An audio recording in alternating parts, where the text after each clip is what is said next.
প্রিয় বন্ধুরা, সাম্প্রতিক সময় আর্জেন্টিনার খেলাকে কেন্দ্র করে একটা ছেলেকে সাংবাদিক প্রশ্ন করছিল যে মেসি আপনার কি হয়। ওই ছেলেটি বলতেছে মেসি নাকি ওর বাপ।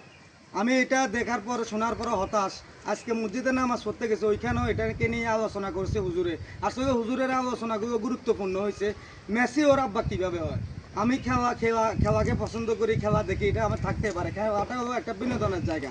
আমরা খেলা খেলবো, খেলাটাকে দেখবো, উপভোগ করব। এই কারণে মেসি যদি ওরা হয়, ওই কি জীবনে জান্নাত পাবে? কখনোই পাবে না।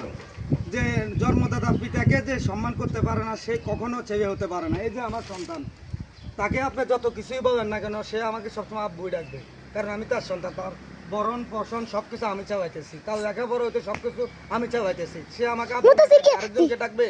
এই যে ছেলেটা যে আর্জেন্টিনার খেলাকে কেন্দ্র করে মেসিকে আব্বা ডাকলো, ওর এই জিনিসটা গ্রহণযোগ্যতা হয় না।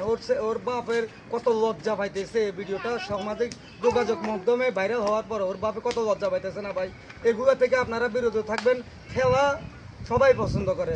5 বছর 4 বছর পরে ফুটবল খেলা আসে, অনেকে খেলা দেখেন। খেলাকে আমরা বিনোদন হিসাবে নিব, খেলাকে সিরিয়াসলি কিছু নেওয়ার কিছু নাই। খেলা হইতেছে আমেরিকা, আমাদের বাংলাদেশে খেলাকে কেন্দ্র করে এ পর্যন্ত 17 জন মানুষ মারা গেছে। এগুলো কি উচিত? আপনারা বলেন। ভিডিওটা যেখান থেকে দেখবেন অবশ্যই শেয়ার করবেন। এটা জনগণের একটা সামাজিক ভিডিও, জনগণের কল্যাণে কথাগুলো বলেছি, বুঝছেন? আমার কথা হলো, আমরা খেলাকে পছন্দ করি, খেলাকে আমরা বিনোদন হিসেবে দেখবো, ঠিক আছে? খেলাকে নিয়ে এমন কোনো কথা বলবো না যেটার কারণে বাবা মা লজ্জিত হয়। তো এই যে ছেলেটা মেসিকে আব্বু ডাকলো, এটার কারণে ওর বাবা অনেক লজ্জিত হয়েছে না ভাই? আপনারাই বলেন। আর এই ভিডিওটা সর্বোচ্চ শেয়ার করবেন, যেহেতু মানুষের কাছে ভিডিওটা যায়, জনসাধারণের জন্য এই ভিডিওটা। অবশ্যই সবাই ভালো থাকবেন, সবসময় আমার পাশে থাকবেন। আমি অর্গানিক ভিডিও দিয়ে থাকি। আমার ভিডিওতে আপনারা উল্টা পাল্টা কিছু পাবেন না, সবসময় সামাজিক কিছু পাবেন। আমার ভিডিওগুলো পরিবার সহকারে দেখতে পারবেন। আমি দীর্ঘদিন ধরে কাজ করি, আপনাদের মাঝে আসি, আপনাদের ভালোবাসা পেয়ে অনেক দূরে এগিয়ে যেতে চাই। অবশ্যই সবাই ভালোবাসা দিবেন এবং শেয়ার করবেন। আসসালামু আলাইকুম।